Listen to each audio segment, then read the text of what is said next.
Ve ke'eyyin min ayetin, nice delillerimiz vardır. Nice fazla fazla ayetlerimiz vardır. Fazla deliller vardır. Fis semavati vel ardi. Göklerde, semavat gökler demektir. Türkçemizde de bazen kullanırız. Dilimizin değişmesinden sonra Kur'ani tabirlerin birçoğu kaldırılmıştır dilimizden. Bizi Kur'an'a uzak etmek için Kur'ani, Arapça kökenli kelimelerin birçoğu kaldırılmıştır. Ama sema kelimesini hala Türkçemizde kullanırız. Bunu kaldıramamışlardır. Semavat dediği zaman Kur'an ne anlarız? Gökler. Gökler. Arz dediği zaman ne anlarız? Vel ardi. Bu da hala şiirlerimizde, Yunus Emre'nin şiirlerinde, Mevlana'nın şiirlerinde ya da dedelerimizin kelimelerinde arzı Allah bize istirahatgah yapmıştır evladım diye bize nasihat veren dedelerimizin kelimelerinde arz kelimesi yer yerine geçer. Arz. Şimdi Allahü Teala bu ayette ne buyuruyor? Yusuf suresi 105. Nice deliller yarattık biz. Nice ayetler yarattık. Nerede? Göklerde ve yerde. Yerdeki delillerden bir tanesi nedir? Her insan bu toprağın altına giriyor mu girmiyor mu kardeşler? Padişahı, sultanı, halifesi, peygamberi, cumhurbaşkanı, başbakanı, bakanı, çöpçüsü, işçisi bu toprağın altına giriyor mu girmiyor mu? Bu kesindir. Girecektir. Bak bu yerdeki bir delildir. Ne kadar güzel olsan da, ne kadar kuvvetli olsan da bu sana çok net bir delil olması lazım. Eninde sonunda madem buraya gideceksin, madem bu yerin altına gireceksin ve bu çıyanlar, yılanlar seni paramparça yapacaklar, o zaman senin bir hazırlık yapman lazım gelmez mi Müslüman kardeşim? Benim oturduğum yerde manzaram nedir biliyor musunuz kardeşler? Mezarlık. Oraya kozlu mezarlığı derler. Sabahleyin kalkar kalkmaz pencerenin karşısına geçerim böyle. Camı açarım bir nefes alırım. Ya Allah Bismillah derim ama herkes ne manzarası bekler? Karşı tarafta arabaların geçtiği ya da sahilin olduğu bir manzara bekler. Bizim manzaramız yemyeşil ve binlerce mezarlık, alabildiğine mezarlık dolu. İçim açılıyor sabahları. O mezarlığı gördüğüm zaman. Hemen aklıma şu geliyor benim. Eninde sonunda buraya gireceksin ya. Şu halde fazla milletin kalbini kırayım deme. Onun bunun hakkına gireyim deme. Yalan söyleme, aldatma. Madem buraya gireceksin, istediğin kadar insanı kandır, Allah'ı kandıramazsın. Bu nasihatleri her sabah namazında ben kendime yaparım. Ama birçok insan, insanların büyük çoğunluğu sabah namazına kalkmadığı için, ülkemizdeki Müslümanların 1/5'i ancak 5 vakit namaz kıldığı için 4'ü bu delillerden, bu kabirlerden, bu ölümden bir haber. Bu deliller ona dokunmuyor, teget geçiyor. Bu delillerden ibret almıyor. Bu 4'ü namaz kılmayan Müslümanların 4'ü akrabalarının cenazelerine gidiyor. Cenaze namazlarında bulunuyor. Ama tabutun önünde olmasına rağmen, en ön safta olmasına rağmen hiçbir ibret almıyor. Bak Allahü Teala diyor ki bizim yüzlerce ibretimiz, binlerce delilimiz vardır. Ben çok delil yarattım. Sizi ikna edeyim diye, aklınıza jetonlar düşsün diye, şimşekler çaksın beyninizde diye ben çok deliller yarattım. Göklerde ve yerde. Fakat siz bunlardan hiçbir ibret almıyorsunuz. Yerdeki delillerden bir tanesi nedir? Sarsıntı. Sarsıntı. Dünyanın her tarafına Allah deprem, zelzele vermiştir.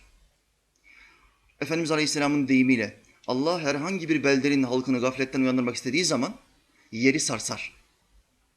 Bu yerdeki bir delil değil midir? Yer kendi kendine dur bakayım saatim geldi ben sarsılayım demez. Emirle yapar, emirle. Yeryüzünde her şey Allah'ın bir ol demesiyle olur. Size iyilik yapanlar, size kötülük yapanlar Allah ol demedikçe, o işi yaratmadıkça o adam kötülük yapmaya muvaffak olamaz. Karadeniz'de imamın bir tanesi vaaza çıkar. Vaazında Karadeniz lehçesiyle kaderi cemaate uygun bir üslupla anlatmaya çalışır. Kader inancı vardır İslamiyet'te. Kadere inanmayan Kur'an'ı reddetmiş olur.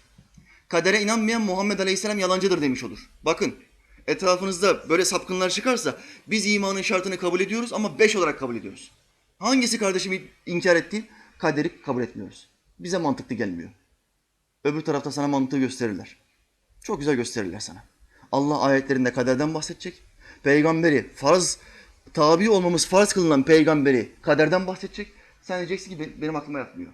O yüzden kabul etmiyorum. Bu adam gavur gider. İmanın şartı kaç? 6. İslam'ın şartı kaç? 5. Ne bir eksik ne bir fazla. Şimdi imam kader inanışını anlatıyor. Karadeniz lehçesiyle. Ve şöyle diyor.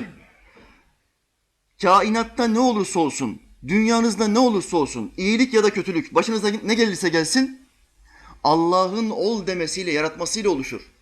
Size iyilik yapan bir adam, bu iyiliği sanmayın ki kendi kendine yapmıştır. Allah size iyilik yapma isteğini onun kalbine vermiştir. İsteği kalbine verdikten sonra ona 20 tane 30 tane mani çıkartabilir, o adam o iyiliği size yapamaz. Şu halde bir Müslüman kul size bir iyilik yaptığı zaman ya da size bir hediye verdiği zaman bu Allah'tandır. O sadece bir vesiledir. Bunu bilin diyor. İmam devam ediyor. Bir insan size bir kötülük yapmaya karar verdiği zaman sanmayın ki bu kötülüğü o insan yapıyor. O kötülüğü o insanın kalbine şeytan ilka etmiştir. Size doğru hamle yapar. Allah izin verirse size kötülükte muvaffak olabilir. İzin vermezse muvaffak olamaz. 20 tane 30 tane mani çıkartır. Adam size kötülük yapamaz. Vaazda bunu anlatınca vaaz bittikten sonra cemaatten muzip bir tane Karadenizli imamın arkasından gelir. Puh! Eline tükürür. İmamın tam ensesini arka taraftan şap diye patlatır. İmam da öfkeyle, hışımla arkasına döner. Adamın gırtlağına sarılacak ama 5 dakika önce vaazda başka bir şey anlattı. Ne anlattı? Birisi size kötülük yaptığı zaman bu Allah izin vermedikçe olmaz. O işin yaratıcısı Allah'tır. O sadece bir sebeptir. Vaazda bunu anlatmıştı. Şimdi o Karadenizli vatandaş da bunu fırsat bildi. İmama karşı bir kini varmış. İmamın ensesinden tokadı patlatınca şöyle diyor. Tokadı vuran kişi. Hoca efendi merak etme. Bu tokadı sana ben vurmadım. Allah vurdu. Allah vurdu diyor. İmam efendi şöyle diyor. Kardeşim diyor sen merak etme diyor. Ben az önce yaptığım vaazı biliyorum. Unutmuş değilim. Unutmuş değilim. Fakat Allahü Teala bir kulun başına bir kötülük vereceği zaman muhakkak onu bir namussuzla verir. Benim böyle hışımla sana dönüp bakmam bu namussuzun kim olduğunu anlamak istediğim içindir. Sana bundan dolayı dönüp baktım diyor. Kardeşler, yeri gelmişken söyleyeyim sakın aranızdan kimse bana ensemden gelip tokat vurmaya kalkışmasın. Zira ben tekvandocuyum biliyorsunuz. Ani tepkiler verebilirim. Kardeşler ne olursa olsun başınıza ne gelirse gelsin yaratıcısı Allah'tır. Güzel ya da kötü.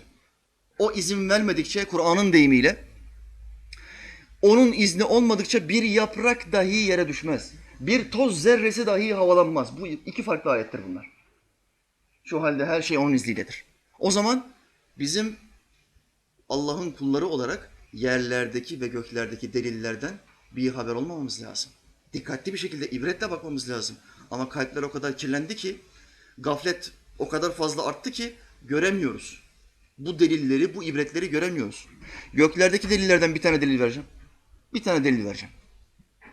Allah'ın dünyamızın komşusu olarak yarattığı bazı gezegenler var biliyorsunuz. Gezegenlerden en büyüğü hangisi? Jüpiter. Gezegenlerin en büyüğüdür. Jüpiter. Bilimin tespiti olarak söyleyelim. Jüpiter bugün bulunduğu yerde olmasaydı ne olurdu?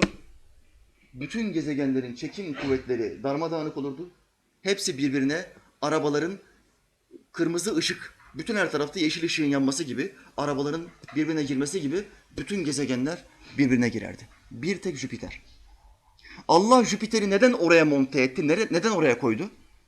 Dünyaya gelecek olan birçok göktaşının, birçok zararlı maddenin, cismin, büyük kütlelerin dünyaya gelmesine engel olan en önemli etken hangisidir? Dünyanın abisi Jüpiter'dir.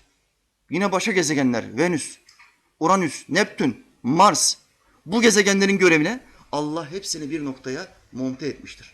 Hepsi bir dönüş halindedir. Dünya da bunlar gibi bir dönüş halindedir. Neyin etrafında dönüyoruz? Bütün gezegenler olarak merkezde güneş vardır. Bütün gezegenler güneşin etrafında dönüyor. Şimdi Allah dünyada bir yaşamın olabilmesi için kocaman gezegenler yaratıyor, dünyanın etrafına koyuyor ve bizi onlarla koruyor. Hal böyleyken, bilim bu kadar ilerlemişken, teknik bu kadar ilerlemişken ve bize bunu ispatlarken sen bu delilden, bu ibretten nasıl bir nazar almazsın? Nasıl bir ibret almazsın?